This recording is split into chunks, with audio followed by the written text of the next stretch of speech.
por el 30 aniversario institucional de la AMAJ a la conferencia virtual La jurisprudencia del Tribunal Constitucional sobre los derechos de los pueblos indígenas. La conferencia que está programada para hoy, martes 16 de julio de 2024. Les damos la bienvenida a todas las autoridades que están presentes con nosotros y a todos nuestros invitados.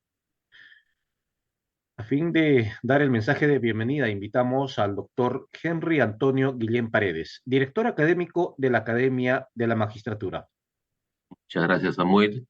Muy buenas noches a las autoridades presentes, a los jueces y fiscales, a los asistentes en función fiscal y a los auxiliares jurisdiccionales. En esta conferencia virtual estamos entrelazando eh, nuestras relaciones con el Tribunal Constitucional, con una visión compartida de un Perú con más justicia, con más libertad, y con más oportunidades para todos nosotros. Quiero agradecer la participación de la doctora Nadia Iriarte, que aparte de estar en el Tribunal Constitucional, es parte de la familia de la Academia de la Magistratura, que va a tener a su cargo la ponencia de hoy día, la jurisprudencia del Tribunal Constitucional sobre los derechos de los pueblos indígenas. Con estas palabras doy por iniciada la conferencia virtual. Adelante, Samuel. Muchísimas gracias, doctor. A todas y todos quienes están en nuestras redes sociales les comentamos de que esta conferencia está siendo transmitida tanto para quienes se hayan inscrito a través del aula virtual de la Academia de la Magistratura y también para el público en general por el 30 aniversario. Sean todos bienvenidos a la conferencia virtual La jurisprudencia del Tribunal Constitucional sobre los derechos de los pueblos indígenas. La Academia de la Magistratura tiene el gusto de presentar a la expositora, la doctora Nadia Iriarte Pamo. Antes de darle la palabra a la doctora Nadia Iriarte, permítanos desarrollar parte de su hoja de vida. Nadia Iriarte es abogada constitucionalista con más de 15 años de experiencia en el sector público, magíster en estudios avanzados en derechos humanos por la Universidad Carlos III de Madrid, en España. También ha obtenido la maestría en Derecho con mención en Derecho Constitucional por la Pontificia Universidad Católica del Perú. Es docente universitaria en pregrado y posgrado y directora de estudios e investigación del Centro de Estudios Constitucionales del Tribunal Constitucional. Y también docente principal en diversos cursos que la Academia de la Magistratura desarrolla en la formación de jueces y fiscales. Doctora Nadia Iriarte, muy buenas noches. Ya podemos iniciar la conferencia. Buenas noches. Muchas gracias, Samuel, por la presentación. Doctor Manuel Luján, presidente del Consejo Directivo de la Academia de la Magistratura. Doctor Henry Antonio Guillén Paredes, director académico. Estimadas autoridades de la Academia de la Magistratura, señores jueces, fiscales, estimados colegas. Es para mí un honor participar de las actividades programadas dentro del marco de la celebración del 30 aniversario de la Academia de la Magistratura. Expreso mi cordial saludo a las autoridades, al personal de la MAG por este aniversario. Agradezco al doctor Henry Guillén, al doctor Manuel Luján por la gentileza que han tenido de invitarme a participar en este aniversario con esta conferencia. Voy a compartir diapositivas con ustedes.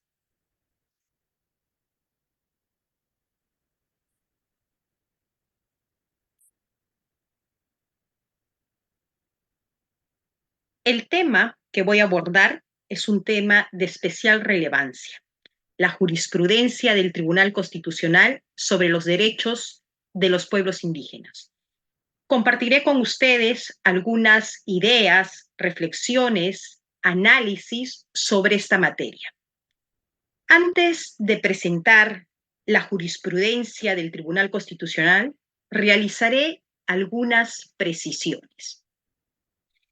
La Constitución Política del Perú no es solo una obra normativa, sino que en su dimensión cultural es expresión de un estado de desarrollo cultural, medio de la autorrepresentación cultural del pueblo, espejo de su patrimonio cultural y fundamento de sus esperanzas, que contiene diversas disposiciones. Por ejemplo, contamos con el artículo 2, inciso 19, el artículo 17, el artículo 48, el artículo 88, el artículo 89, el artículo 149 de nuestra Constitución, que se erigen como expresión de la identidad cultural fundada en la diversidad. La diversidad cultural, étnica, lingüística de nuestro país es una realidad compleja que nos plantea una serie de desafíos, retos, compromisos en diversos ámbitos. Doctora, creo que su diapositiva se ha quedado en la primera. Sí, doctor. Ah, ya. Estoy haciendo, no hay ningún problema. Yo voy a ir avanzando con las diapositivas. Perfecto, gracias. Bien. Entonces, como les comentaba, esta diversidad cultural va a plantear una serie de desafíos, nos va a plantear una serie de compromisos, no solamente en el ámbito del derecho, sino en otros ámbitos, ¿no? En este caso, voy a abordar esta materia desde el ámbito constitucional.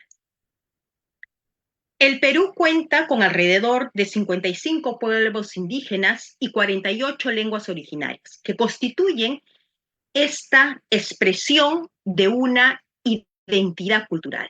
Los pueblos indígenas no solamente reivindican derechos de carácter colectivo, sino también derechos de carácter individual.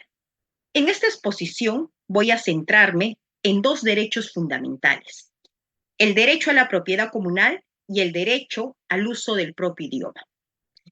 En cuanto al derecho a la propiedad comunal, primeramente vamos a ver cuál es el marco normativo constitucional que tenemos.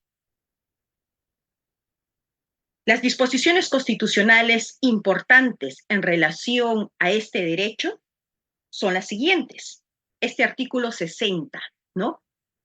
Por el cual el Estado va a reconocer el pluralismo económico y va a precisar que la economía se va a sustentar en diversas formas de propiedad. Es aquí donde va a ingresar también la propiedad comunal. Ya no vamos a hablar, nuestra Constitución no solamente va a amparar y va a hablar de una propiedad de carácter particular, individual, donde el titular del sujeto es un ciudadano, una persona, sino que vamos a hablar de una propiedad comunal, ¿no? De un sujeto colectivo como titular de este derecho, el pueblo indígena. Dentro de nuestro marco normativo también tenemos el artículo 88 de la Constitución. Este artículo va a garantizar el derecho de propiedad sobre la tierra, tanto en forma privada como en forma comunal. Tenemos el artículo 89. Por este artículo 89, las comunidades campesinas y nativas van a ser autónomas en su organización, en el trabajo comunal y aquí lo importante, en el uso y la libre disposición de sus tierras. Tenemos ya el marco normativo en relación al derecho a la propiedad comunal. Vamos a ver qué ha señalado la jurisprudencia del Tribunal Constitucional en relación a este importante derecho. La jurisprudencia del Tribunal Constitucional es variada, tenemos diversas sentencias que abordan este derecho. Para una comprensión mejor, voy a abordar distintos ítems en relación a este derecho. Un ítem muy importante y que el Tribunal Constitucional ha desarrollado una línea jurisprudencial es el referido a las características del derecho a la propiedad comunal. Aquí, el Tribunal Constitucional ha reconocido ese carácter particular, esas características que hacen distinta a una propiedad comunal en relación a una propiedad privada, a una propiedad particular. Los casos son diversos. Los más importantes tenemos los casos Tunuama, el 024-2009 PI, el 022.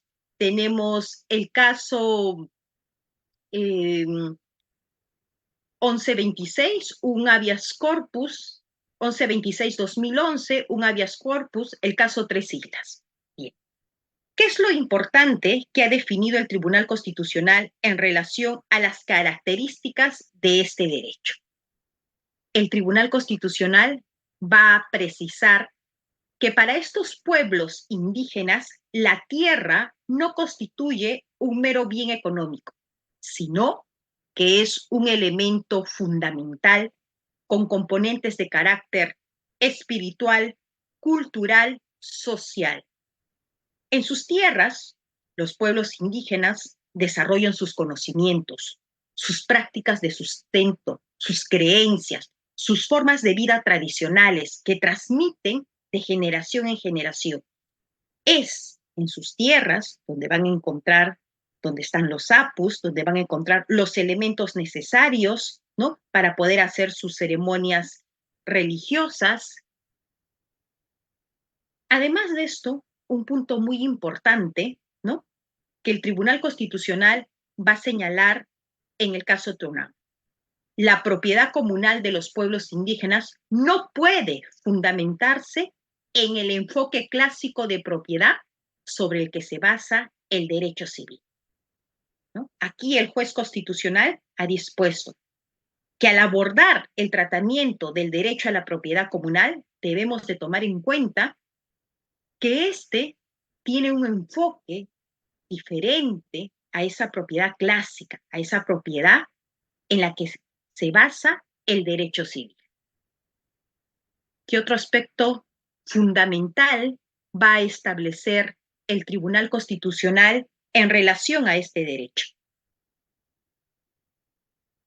El intérprete supremo de la Constitución va a valorar esa relación especial de los pueblos indígenas con sus tierras y va a poner de relieve la acentuada interrelación del derecho a la propiedad comunal con otros derechos. ¿Con qué derechos? Por ejemplo, con el derecho a la vida, con el derecho a la integridad, la identidad cultural, la libertad de religión. Cuando hablamos del derecho a la propiedad comunal, estamos hablando de un derecho relacional, ¿sí? Además, debemos de precisar que para los pueblos indígenas la tierra es algo más que una fuente de recursos. Y esta relación que ellos van a establecer con la tierra va a constituir uno de los elementos que mejor caracterizan su identidad. Esta relación va a implicar diversas dimensiones. Hemos hecho mención a una dimensión espiritual, a una dimensión cultural, a una dimensión social, entre otras dimensiones.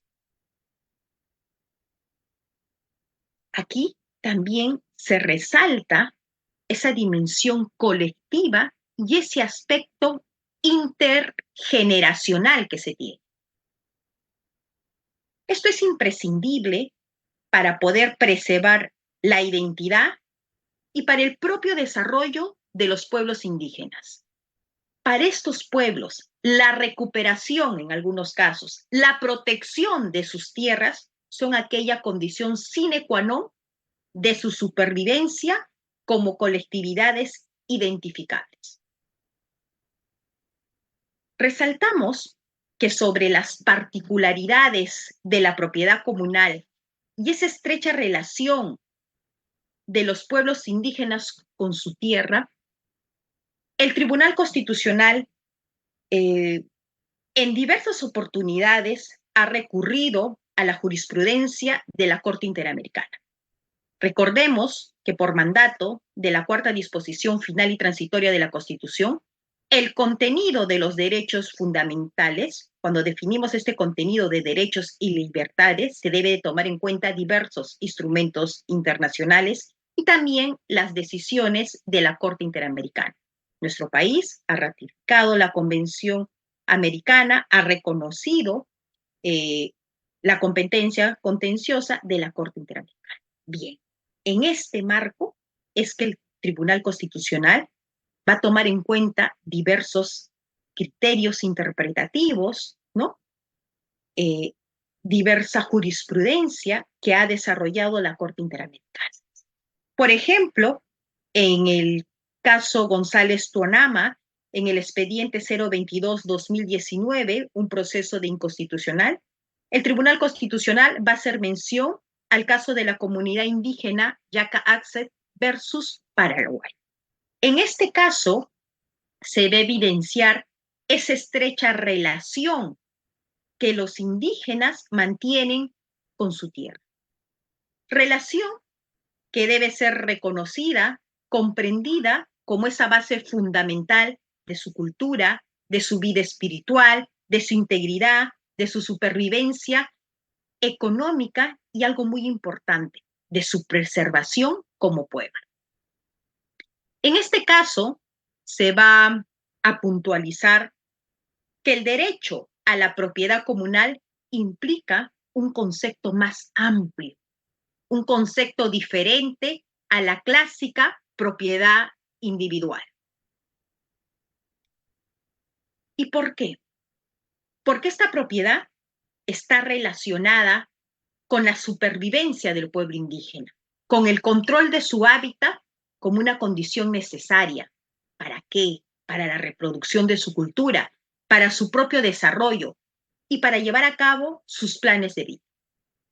Además de este caso, el Tribunal Constitucional también ha utilizado diversos criterios interpretativos del caso Aguastín.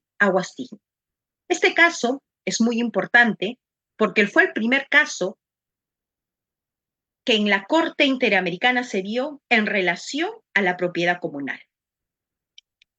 En este caso, a través de una interpretación evolutiva, la Corte Interamericana va a ampliar el contenido de su artículo 21 de la Convención, precisando que este artículo no solamente protege la propiedad particular, sino también la propiedad comunal. Y sobre este caso, ¿qué es lo que el Tribunal Constitucional va a hacer mención? El Tribunal Constitucional va a hacer mención a aquella tradición comunitaria de la propiedad colectiva de la tierra de los pueblos indígenas.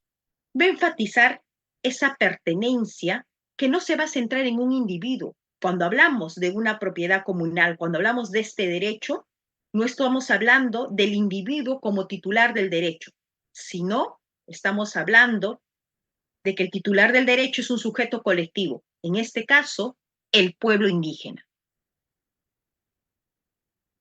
Sobre este importante caso, el tribunal también va a tomar en cuenta que para los pueblos indígenas la relación con la tierra no es meramente una cuestión de posesión, de producción, sino que es un elemento material y espiritual del que debe de gozar plenamente, inclusive para preservar su legado y transmitirlo a las generaciones futuras.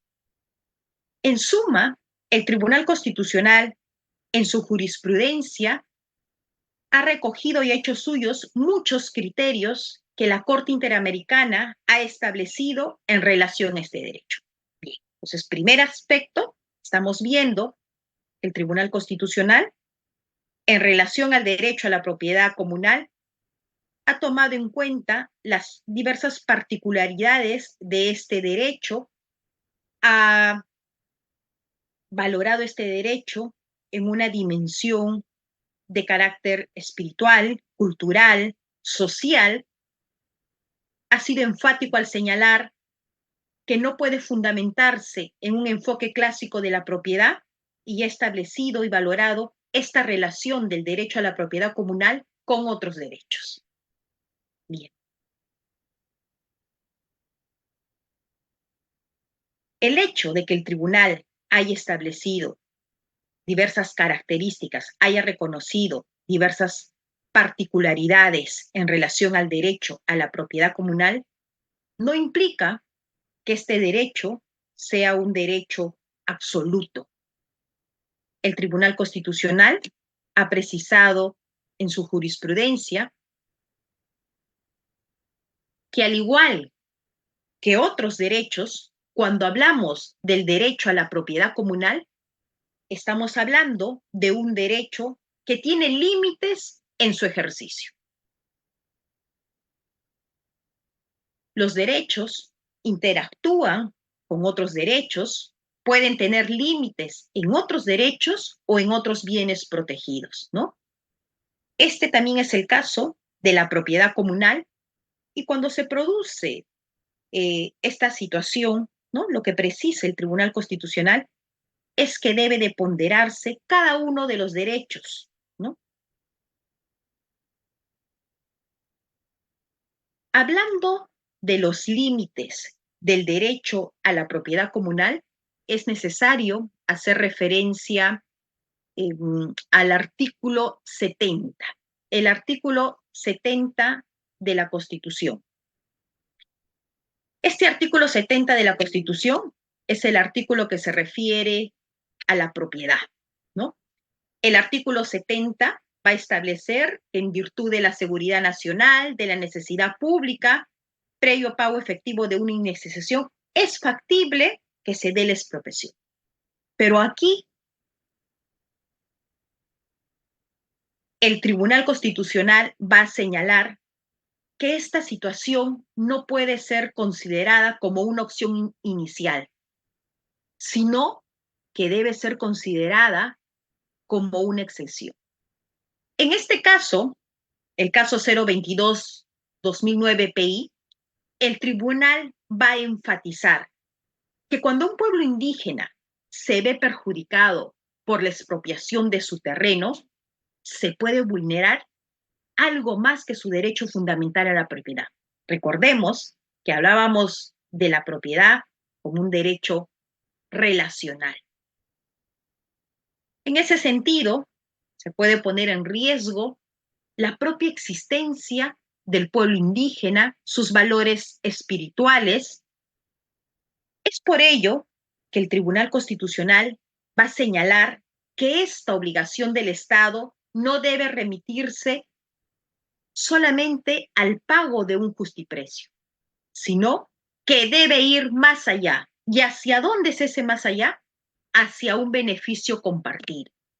No basta, pues, que se les otorgue nuevas tierras de igual extensión, de igual calidad, sino que estos pueblos deben beneficiarse de la explotación que se lleva a cabo en sus territorios.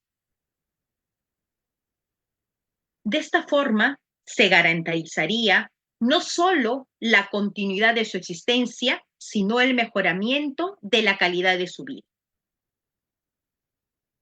Considere que el tribunal que de esta manera podría comprenderse una expropiación justificada de las tierras indígenas de estos pueblos.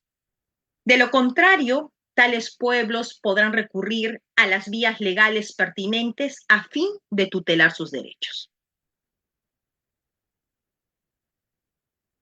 Bien. Otro aspecto relevante que ha precisado el Tribunal Constitucional en su jurisprudencia es el hecho de que sobre el derecho a la propiedad deben considerarse las costumbres de los pueblos indígenas. Vamos a comprender esto con algunos casos concretos. Por ejemplo, existen algunas prácticas de los pueblos indígenas que incluyen el no habitar determinado tiempo cierto sector de su tierra. Por lo que en estos casos debe observarse cada caso bajo el principio de proporcionalidad, ¿no? El artículo 88, el artículo 89 nos hablan, hacen referencia a qué puede pasar cuando se dé el abandono de las tierras. Pero en este caso, tal como lo precisa el Tribunal Constitucional, debe tomarse en cuenta esa costumbre de ese pueblo indígena, esa práctica que puede tener el pueblo indígena de no habitar durante determinado tiempo su territorio. Entonces, el artículo 89, ¿no? Este artículo 88, deben interpretarse tomando en consideración otros enunciados constitucionales y tomando en consideración un instrumento internacional muy importante. Estamos haciendo referencia al convenio 169 de la OIT.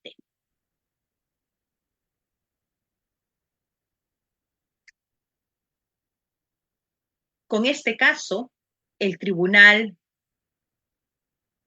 va a determinar que frente a un caso relativo a territorio indígena, no pueden aplicarse aquellos criterios que son propios de un contexto urbano, dejando las costumbres de los pueblos indígenas, puesto que ello devendría en una posible vulneración fundamental de los derechos de estos pueblos.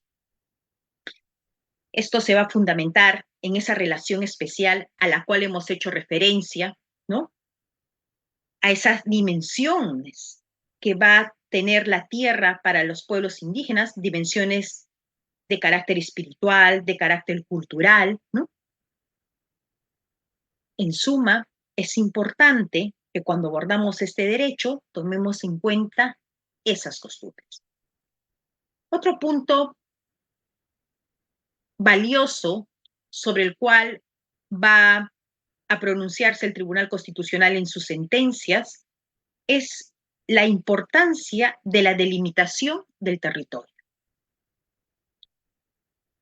Para el Tribunal Constitucional es fundamental que el Estado refuerce, que dinamice las labores de limitación de los territorios indígenas a fin de brindar una protección jurídica a estos pueblos, ¿no?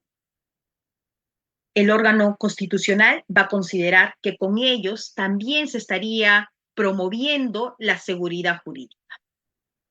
Hemos visto que anteriormente el Tribunal Constitucional, para abordar distintos aspectos del derecho a la propiedad comunal, como esas particularidades, para hablar de manera amplia de este derecho, no restringiéndolo al campo civil, ¿no?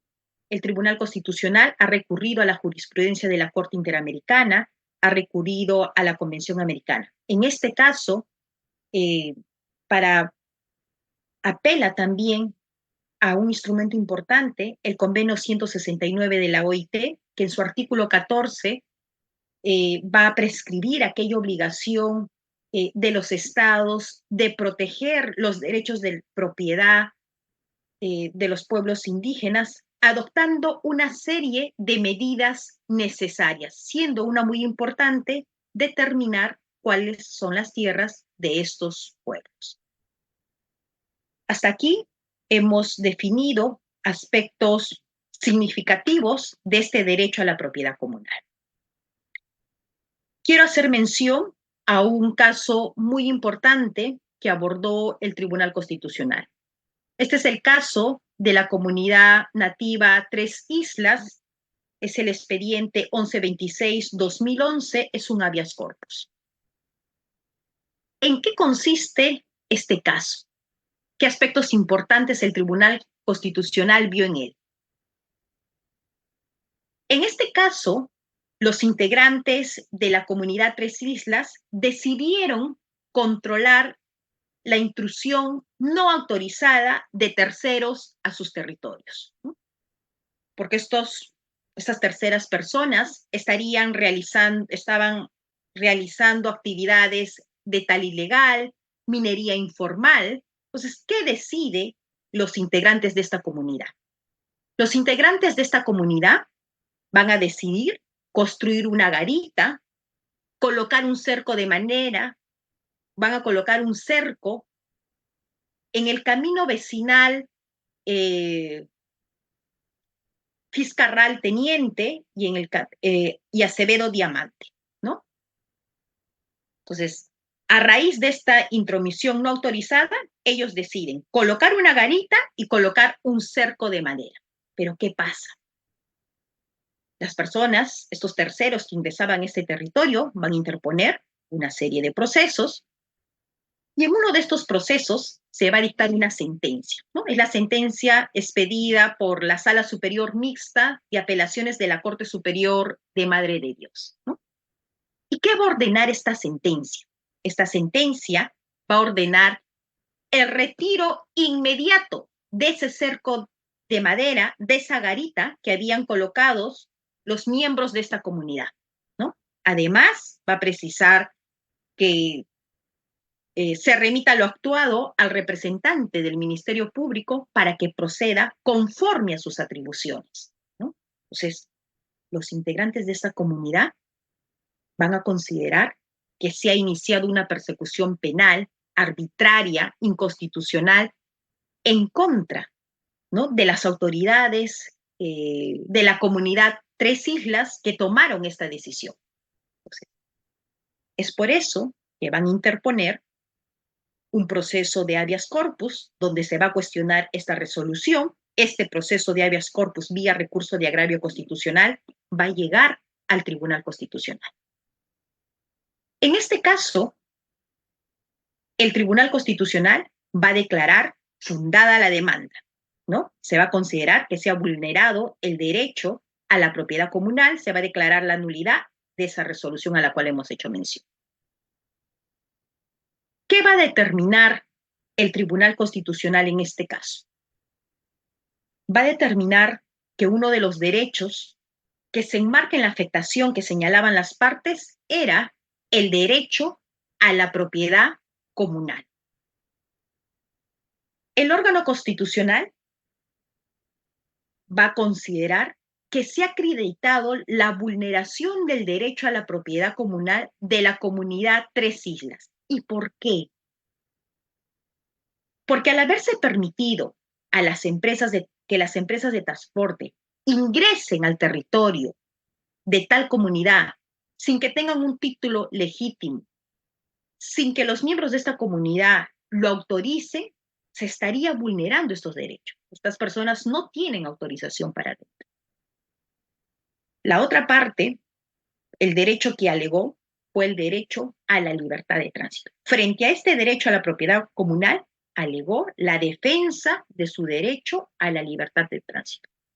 Aquí, el tribunal va a precisar que si bien esta libertad de tránsito es un derecho fundamental, este derecho está sometido a límites en su ejercicio. Y uno de esos límites es no invadir tierras ajenas sin consentimiento de los propietarios. ¿Qué más va a precisar el Tribunal Constitucional en esta sentencia? Que la comunidad tiene el legítimo derecho de hacer uso, valga la redundancia, de su derecho a la propiedad y de determinar quiénes pueden ingresar a su propiedad y quiénes no pueden ingresar. ¿Qué otras consideraciones importantes desarrolla el Tribunal Constitucional en este caso? Siguiendo esa línea jurisprudencial que ya se venía dando desde los casos Tunama, en el caso Tres Islas, el tribunal va a reiterar la siguiente situación. La visión civilista de la propiedad debe ser recompuesta desde una mirada multicultural, tomando en cuenta aspectos culturales propios para el caso de los pueblos indígenas. Entonces vemos aquí cómo el tribunal va a seguir esta línea jurisprudencial que ha desarrollado en jurisprudencia anterior. Además, el Tribunal Constitucional va a determinar que las comunidades nativas y campesinas tienen el legítimo derecho de controlar quienes ingresan a su territorio, ello en virtud de su derecho a la propiedad comunal. Recordemos, además de esto, hay otro aspecto que tenemos que tomar en cuenta. Si recordamos ese artículo 89 al cual hice mención al iniciar esta exposición, este preceptúa que las comunidades campesinas y nativas pueden disponer y hacer uso de sus territorios. Por ende, esta construcción de la caseta, del cerco de madera, fue una decisión legítima tomada en virtud de esta autonomía comunal reconocida por dicha disposición constitucional. Hemos desarrollado aspectos significativos del derecho a la propiedad comunal. Hemos colocado algunos casos emblemáticos que han sido desarrollados por el intérprete supremo de la Constitución. Ahora vamos a abordar el siguiente derecho, el derecho al uso propio del idioma.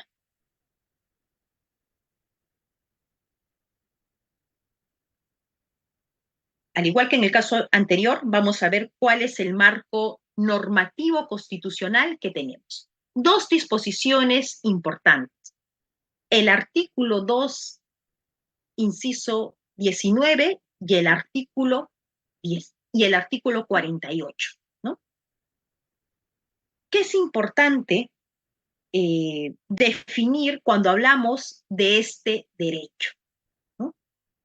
Vamos a resaltar que la Constitución, cuando trata los derechos lingüísticos y esa relación con el accionar del Estado, lo va a hacer desde una doble perspectiva. Por un lado, vamos a tener una perspectiva individual y por otro lado vamos a tener una perspectiva colectiva, una dimensión colectiva. Cuando hablamos de esta dimensión individual, ¿qué implica esto? Esto implica el derecho de cada miembro de una comunidad lingüística a comunicarse en su propio idioma, con cualquier autoridad, en cualquier lugar de la República, puede hacerlo directamente, el ciudadano indígena puede comunicarse en su propio idioma, puede utilizar el quechua, el aymara, o puede hacerlo a través de un intérprete proporcionado por el Estado. Esta dimensión individual la vamos a encontrar en ese artículo 2.19 de la Constitución. Pero tenemos también una dimensión colectiva del derecho al uso de la propia lengua originaria. ¿Y dónde vamos a encontrar o cuándo este derecho va a alcanzar su máxima expresión? Cuando ella va a ser predominante en determinada zona geográfica del país. Cuando esta lengua es predominante en determinada zona geográfica del país, dicha lengua, además del castellano, debe ser oficial en la referida zona. ¿Dónde encontramos esta dimensión colectiva? Lo vamos a encontrar en ese artículo 48, que va a precisar, son idiomas oficiales el castellano. El castellano es el idioma oficial, y en las zonas donde predominan lo son el quechua, el aymara y las demás lenguas aborígenes. El Tribunal Constitucional ha desarrollado significativas líneas jurisprudenciales en relación a los derechos lingüísticos. Mencionamos algunos casos, la jurisprudencia del tribunal es amplia, vamos a ver que tenemos procesos de habeas corpus, procesos de amparo, tenemos procesos de cumplimiento. Entonces, abordaremos los principales casos sobre este derecho fundamental. En la sentencia 367-2016, habeas corpus, el Tribunal Constitucional dispone que todos los jueces que tengan a su cargo el trámite de procesos constitucionales en los que participen personas que se autoidentifican como miembros de comunidades indígenas deben de adoptar las medidas necesarias a fin de garantizar el derecho a usar su propio idioma a través, puede ser de manera directa o a través de un intérprete durante todo el trámite del proceso. ¿Por qué es importante este caso? En este caso se ha establecido una doctrina jurisprudencial.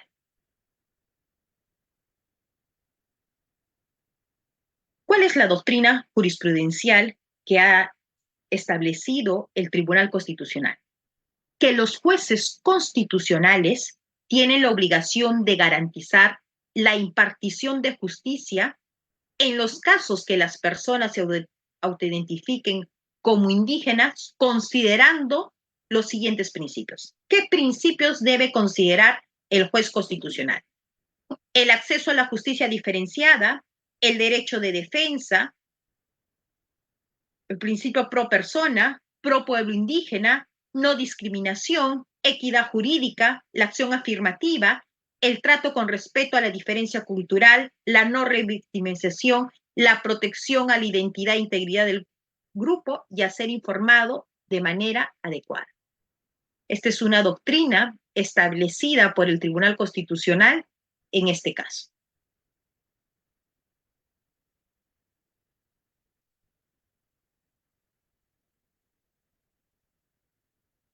No es el único caso en el cual el Tribunal Constitucional se ha pronunciado en relación al derecho al propio idioma. Tenemos un habeas corpus, el habeas corpus expedido en el expediente 7731-2013, donde el Tribunal Constitucional va a poner en evidencia esa relación especial que hay entre el derecho al uso al propio idioma y el derecho de defensa. En esta sentencia, el Tribunal Constitucional precisa que para el ejercicio del derecho a la defensa es necesario que al indígena, a la persona quechohablante, se le designe un intérprete. En el caso, vamos a ver que se trataba de una persona analfabeta, era un quechohablante, que declaró que no comprendía el idioma español. Por eso, el Tribunal Constitucional va a señalar que esa persona tiene derecho a que el juez penal le proporcione un intérprete con la finalidad de que pueda comunicarse correctamente, sin limitaciones, además, para que pueda ser oída de la manera más adecuada en el proceso. Este derecho no solamente se va a relacionar con el derecho a la defensa, sino con otros derechos, como el derecho de acceso a la justicia, con la identidad cultural, con la igualdad, con el libre desarrollo de la personalidad. Entonces vemos aquí cómo el derecho al uso del propio idioma tiene esa estrecha relación con otros derechos fundamentales. Otra sentencia importante es la sentencia 3/2023. Esta sentencia ha sido emitida en el expediente 3703/2019. Estamos hablando de un proceso de habeas corpus. En este caso, el Tribunal Constitucional va a verificar, ¿no?, que la totalidad de las diligencias del proceso penal que se siguió en contra del actor, el actor fue el señor Medina 5, ¿no? El tribunal va a verificar que estas fueron desarrolladas en castellano jurídico, observó que no se contó con la presencia de un intérprete de manera oficial, de manera íntegra, por lo cual declaró fundada la demanda. Aquí quiero resaltar un aspecto esencial sobre el que va a reparar el Tribunal Constitucional en este caso. En este caso, el presidente de la sala va a realizar una afirmación. ¿Qué es lo que va a decir el presidente de esta sala del Poder Judicial? Va a señalar que los miembros del colegiado pueden hacer las veces de intérprete por dominar el quechua. ¿Y qué va a decir el tribunal sobre esta afirmación que realiza el presidente de la sala? El tribunal va a señalar que si bien es cierto, las autoridades, los funcionarios públicos, al tener arraigo en determinados lugares, pueden desempeñarse mediante el castellano y el idioma mayoritario de la región en el que se encuentre, sin embargo, y esto es muy importante, tratándose de un procedimiento en el que se está discutiendo la responsabilidad penal de un procesado, proceso que eventualmente puede concluir con una pena severa, como es la privación de la libertad, es exigible que se cuente con intérpretes.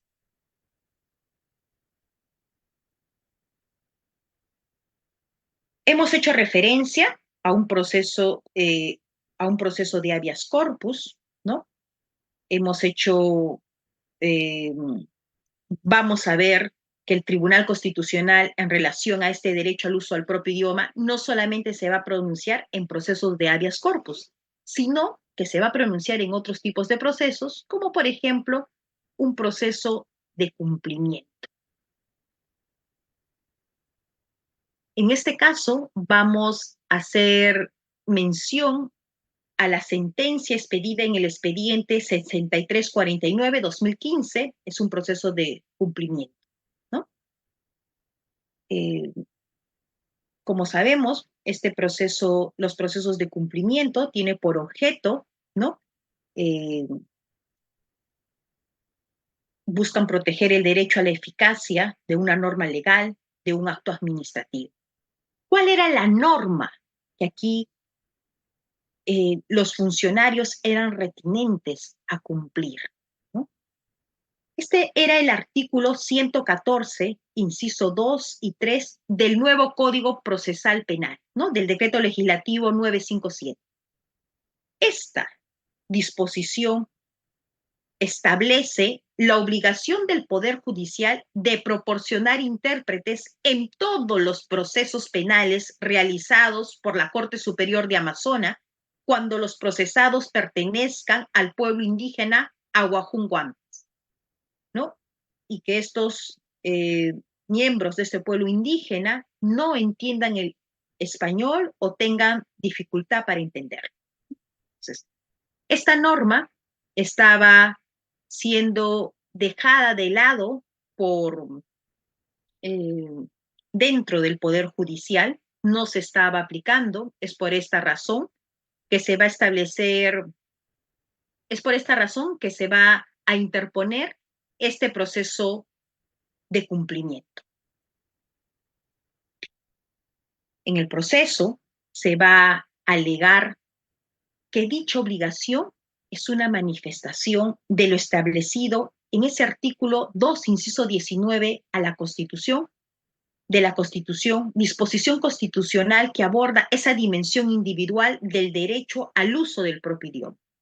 El tribunal va a declarar fundada la demanda de cumplimiento. Vemos que este incumplimiento afectaba la norma procesal objeto del proceso, pero no solamente esto, sino que implicaba una afectación grave al contenido constitucionalmente protegido del derecho al uso del propio idioma, del derecho que tienen los recurrentes a expresarse en su propia lengua ante las autoridades judiciales. El tribunal, en criterio que compartimos, va a considerar en este caso que si la autoridad jurisdiccional carece absolutamente de un servicio permanente, potencial, de intérpretes que permitan expresarse a los procesados en un idioma conocido por ellos, o si dichos servicios son meramente contingentes, están sujetos a interrupciones, no se cumple de manera efectiva el mandato dispuesto en este artículo 114 del nuevo Código Procesal Penal. Y también no se estaría cumpliendo con el mandato constitucional del artículo 2, inciso 19 de la Constitución. ¿Por qué esta sentencia es considerada emblemática? Porque concretiza el objeto del proceso de cumplimiento referido a que se cumpla una disposición. Pero además de esto, va a evidenciar esa dimensión subjetiva de este proceso constitucional, ¿no? Dimensión subjetiva que se traduce en esa protección de los derechos lingüísticos de los pueblos indígenas, en específico el derecho al uso del propio idioma ante cualquier autoridad mediante un intérprete. Como hemos dicho, todo esto no solamente va a incidir en el derecho al uso del propio idioma, sino en otros derechos, como el derecho de defensa, el derecho de acceso a la justicia.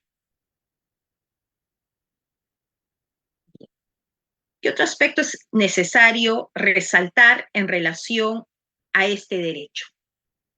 Que pese a la existencia del mandato constitucional que encontramos en el artículo 48 de la Constitución, recuerda, esa dimensión colectiva del derecho, esto no se concretaba en la realidad. La dimensión colectiva del derecho, de este derecho lingüístico, no se concretaba, pese a que en determinadas regiones de nuestro país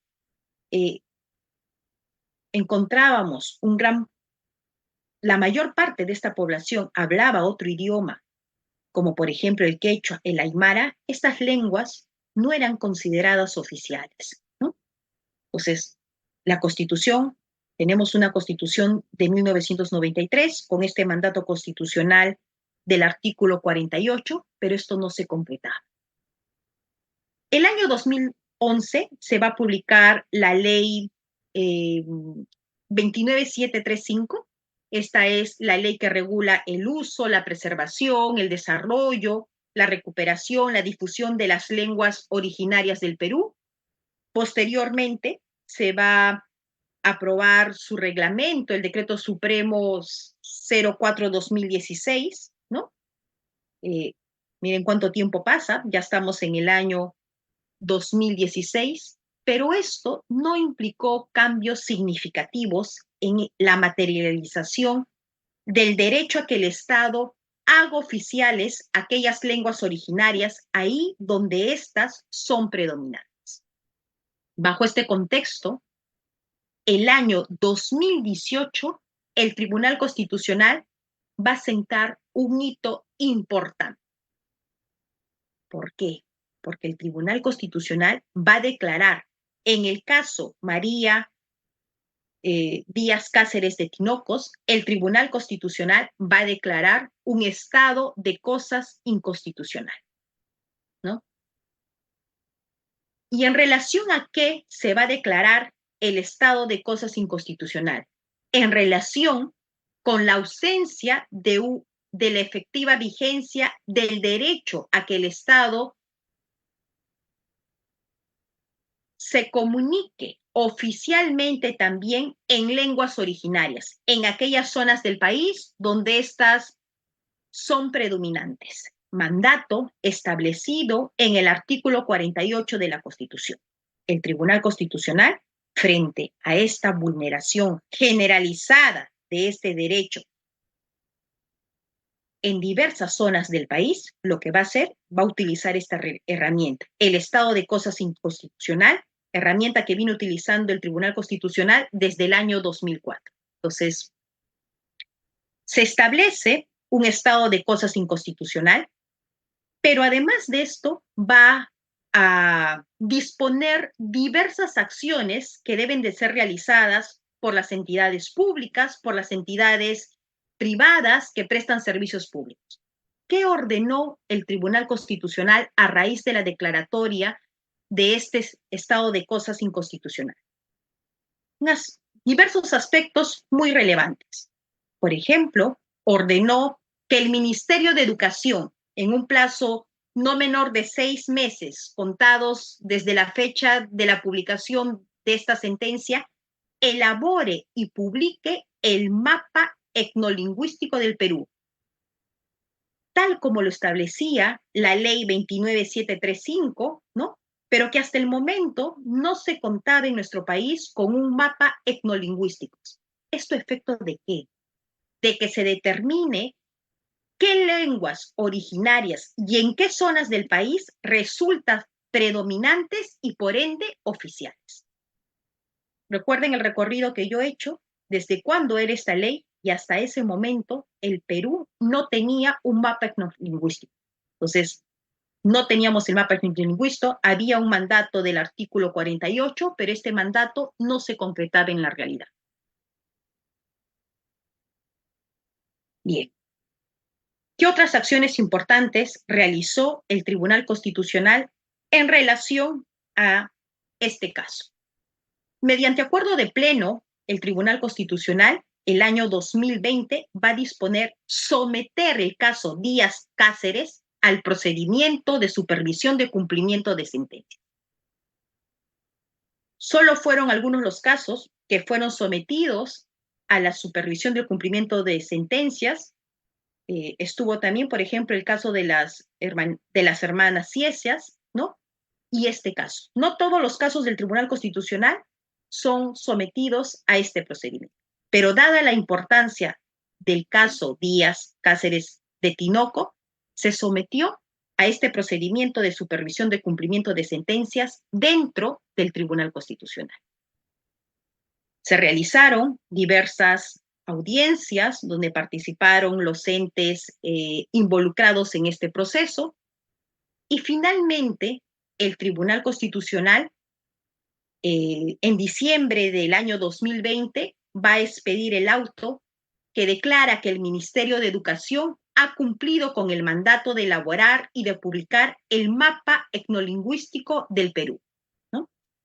Este mapa fue aprobado mediante decreto supremo, el decreto supremo 011-2018, Minedu, ¿no? Y se erige como una herramienta de planificación para poder identificar, para poder determinar la predominancia de una lengua indígena originaria para la adecuada toma de decisiones para la preservación, el desarrollo, la recuperación de lenguas indígenas. Entonces, es por esta sentencia y por la declaratoria de este estado de cosas inconstitucionales que actualmente el Perú cuenta con este mapa etnolingüístico. Recordemos que esa dimensión colectiva del derecho a la propiedad comunal no se concretaba en la realidad. Este mapa etnolingüístico constituye una herramienta. Hemos podido apreciar, tanto en el derecho a la propiedad comunal como en relación al derecho al uso del propio idioma, que la jurisprudencia del tribunal es profusa, es amplia. Son diversos los casos que se han pronunciado en relación a estos derechos fundamentales.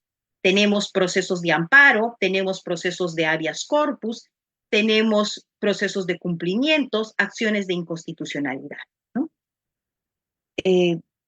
Ya al final de mi exposición, quiero simplemente precisar, como lo dije en un inicio, que nuestro país tiene una gran diversidad étnica, cultural, etnolingüística, que nos plantea una serie de retos y nos lleva también a tomar una serie de compromisos por parte de las distintas instituciones públicas, instituciones privadas, la comunidad académica, pero hay que recordar que en esta diversidad, así como es un asunto complejo y que plantea retos, también está la riqueza de nuestro país. Muchas gracias a todos por su atención. Agradezco al doctor Henry Guillén por la gentileza de esta invitación. Gracias a usted, doctora, por su participación con nosotros. Le agradecemos mucho y también le invitamos a los demás actos celebratorios por el 30 aniversario de la Academia de la Magistratura. Para nosotros, en la AMAG y en el programa de actualización y perfeccionamiento, siempre es un gusto contar con usted y también aprovechamos esta ocasión para iniciar la ronda de preguntas. Tenemos a Nuestros participantes en esta sala, quienes desean hacer uso de la palabra, pueden activar el micrófono y plantear las preguntas directamente. Asimismo, les comentamos de que estamos a través de las redes sociales recibiendo a través de la coordinación las preguntas y participaciones que nos hacen llegar en nuestra otra sala alterna. Bueno, creo que ahora sí tenemos alguna participación. Mientras tanto, le traslado una pregunta que nos hace llegar de nuestra sala alterna. Doctora, ¿qué retos plantea la diferencia en lenguas para el sistema judicial peruano, dado que de las 48 lenguas que ha usted mencionado, no todas ellas son de dominio de los magistrados? ¿Cómo ve esa cuestión respecto de la lengua y el hecho de que muchos ciudadanos se sientan discriminados al no ser atendidos en sus lenguas maternas? Muchas gracias por la pregunta. Creo que son diversos retos lo que tendríamos, ¿no? Los diversos retos que se plantean para el sistema de administración de justicia y también para diversas entidades del Estado, ¿no?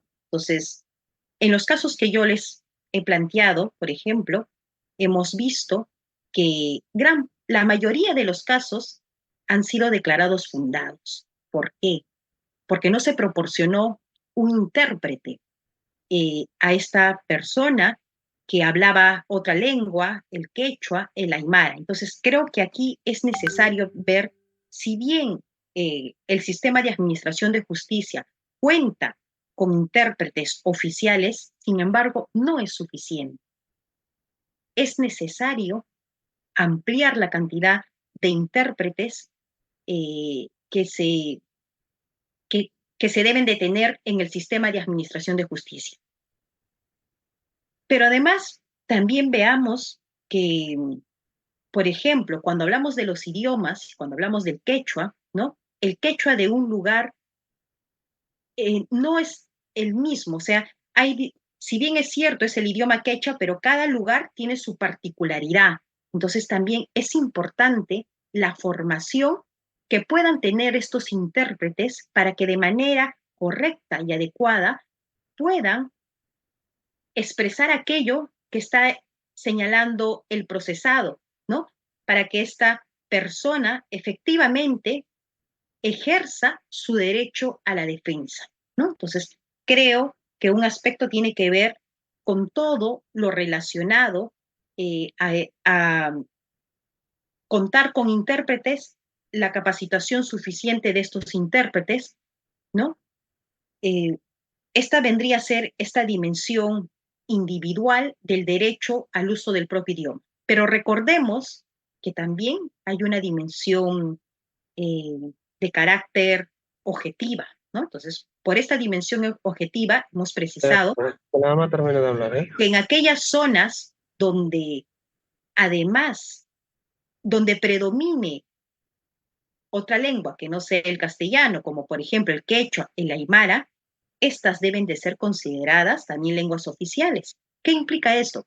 Que, por ejemplo, en aquellos lugares donde la mayor cantidad de la población, y aquí nos va a ayudar el mapa etnolingüístico del Perú, sea quechohablantes, también aquí los jueces deberían de tener este conocimiento del idioma, ¿no? Entonces creo que ahí tenemos distintos retos que se tienen que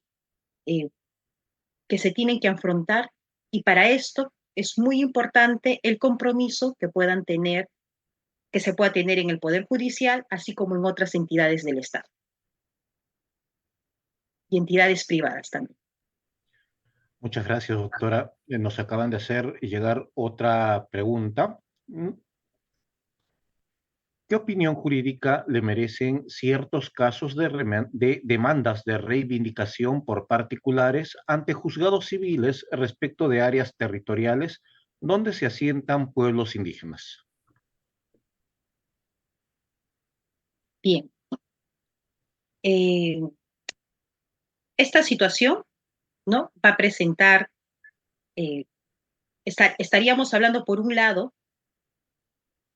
que este particular probablemente lo que va a alegar es puede ser un derecho a la propiedad privada, podría alegar tal vez un tema de posesión, y por otro lado tenemos el derecho a la propiedad comunal, ¿sí? Eh, Creo que en este caso hay que realizar un análisis bastante exhaustivo sobre la materia, ¿sí? Es necesario ver el caso concreto, ¿no? Eh, pero hay que tomar en cuenta ya determinadas cuestiones que tienen que ver con estas características particulares del derecho a la propiedad comunal, ¿no? Una cosa es un derecho particular, un derecho, la propiedad considerado eh, en, como en el ámbito del derecho civil, como lo que comúnmente hemos conocido, el clásico derecho a la propiedad con los atributos que tiene. Y creo que en el caso de la propiedad comunal hay que tomar en cuenta que este derecho tiene mayores implicancias, pues compromete derechos tan fundamentales como el derecho a la identidad cultural, eh, el derecho a la vida, el derecho a la integridad. Una cuestión es, por ejemplo, el lugar donde está un pueblo indígena, ¿no? Es aquel lugar donde este pueblo va a realizar sus prácticas ceremoniales, donde se encuentran sus apus, donde se encuentran sus ancestros, ¿no? Entonces creo que estas particularidades del derecho a la propiedad comunal, sobre todo esa relación especial que tienen los pueblos indígenas con su tierra, ¿no?, porque forman parte de su identidad, al momento de que el juez constitucional valore en el caso concreto, debe de considerar, ¿no? Recordemos que yo les hice referencia anteriormente a un precedente del Tribunal Constitucional. En este precedente del Tribunal Constitucional hay que tomar en cuenta diversos principios. Cuando enfoquemos un caso que tiene que ver con los indígenas, con pueblos indígenas, hay que tomar en cuenta diversos principios. ¿Y cuáles son estos principios, no? El acceso a la justicia diferenciada, el derecho de defensa, el principio pro persona, pro pueblo indígena, no discriminación, equidad jurídica, la acción afirmativa, el trato con respeto a la diferencia cultural, la no revictimización, la protección a la identidad e integridad del grupo y a ser informado de manera adecuada. Entonces creo que hay que tomar en cuenta estos principios en los casos concretos. Muchas gracias, doctora. Invitamos al participante que ha levantado la mano y le invitamos a que active su micrófono para que pueda participar con nosotros directamente con su pregunta. Adelante, doctor Richard.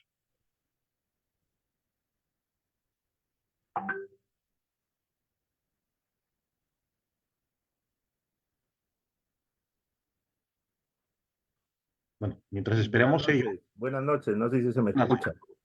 Le escuchamos muy bien.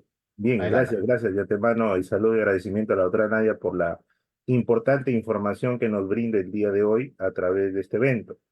Y una apreciación, doctora, no sé si de repente con todo lo que ha hecho hoy en día el Tribunal Constitucional y hoy día que usted nos hace conocer esta información, podríamos decir que ya va aterrizando lo que es la perspectiva de interculturalidad ya aplicado propiamente a los casos concretos como sería en estos pueblos indígenas. Y además, y la segunda, una interrogante, ¿en qué consiste el principio o derecho que menciona precisamente en esa diapositiva que tiene que ver con la acción afirmativa y de qué manera esto aterriza propiamente ya en la realidad? Gracias.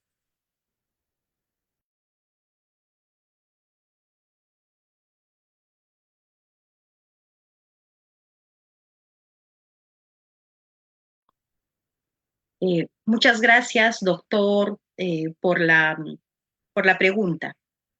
En el ámbito del constitucional hablamos, así como hablamos, por ejemplo, de una constitución económica, también hablamos de una constitución cultural. En nuestro texto constitucional encontramos diversas disposiciones constitucionales, he hecho mención, por ejemplo, al artículo 2, inciso 19, al artículo 17, al artículo 88, al artículo 89, en el cual estas disposiciones constitucionales nos hacen ver estos aspectos culturales que tenemos en nuestra Constitución, ¿no?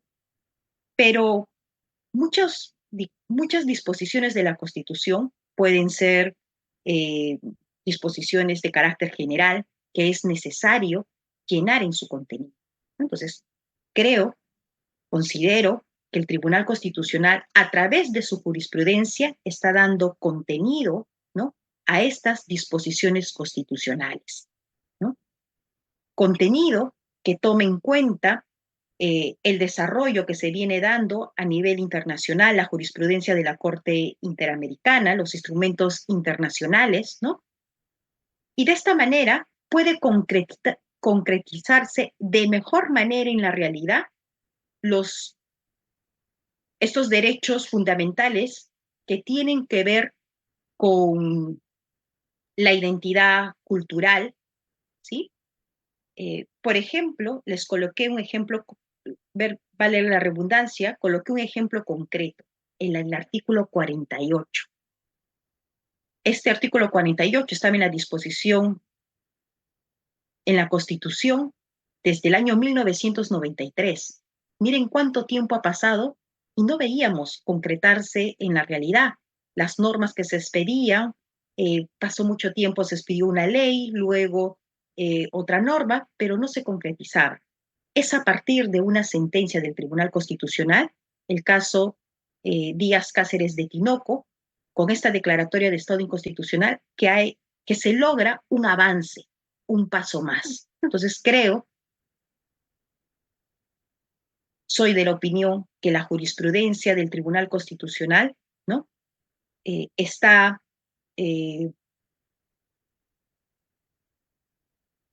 haciendo que de alguna manera estos derechos se efectivicen. Está llenando de contenido estos derechos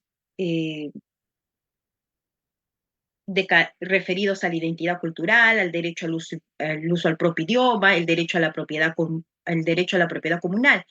Y lo vamos a ver en el hecho de que la cantidad de demandas en relación a estos derechos, a los derechos de los pueblos indígenas, ha aumentado. Si echamos una vuelta para atrás, vamos a ver que cada vez más diversos pueblos indígenas van a venir reivindicando, reclamando una serie de derechos, ¿no?, primero en el ámbito del Poder Judicial y luego en el Tribunal Constitucional. Luego se me preguntó sobre las acciones afirmativas, ¿sí?, sobre este principio de acciones afirmativas.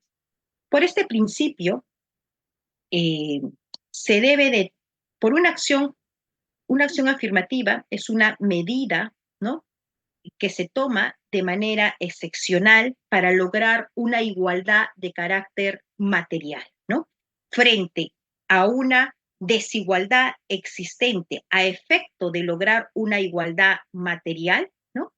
El Estado, ¿no?, la persona el Estado debe de realizar una acción, ¿no?, positiva. Esto con el fin de lograr la igualdad. Los pueblos indígenas son considerados como grupos vulnerables, están en una situación permanente de desigualdad, de vulneración de sus derechos. Entonces, para lograr esta igualdad, pero no estamos hablando de una igualdad formal, sino de una igualdad material, es necesario la realización de algunas acciones afirmativas. Por su participación esta noche con nosotros. Estamos muy agradecidos y contentos con contar con su presencia en estos 30 aniversarios, en estos 30 años que cumple la Academia de la Magistratura. Y precisamente para el cierre invitamos al doctor Henry Guillén Paredes, director académico de la AMAG, para las palabras de clausura de esta conferencia. Muchas gracias, Samuel. Nuevamente, doctora Nadia, muchas gracias por la ponencia de hoy día. realmente ha compartido con nosotros un tema que hay veces que lo pasamos por alto. Yo lo caminaría no solamente hablando de los derechos de los pueblos indígenas, sino los derechos fundamentales de los pueblos indígenas.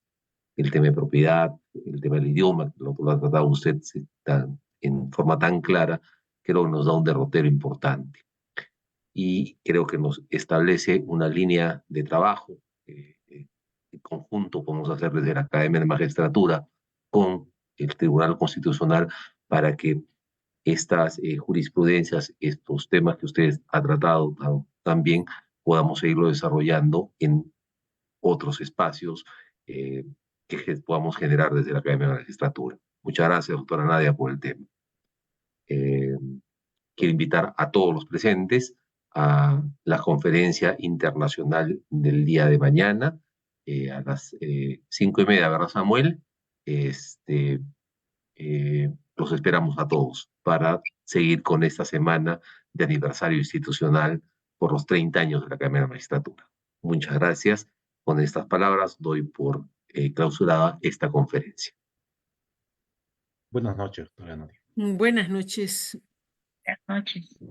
Muchas gracias. Buenas noches. Gracias, buenas noches. Buenas noches, muchas gracias. Hola, soy Jorge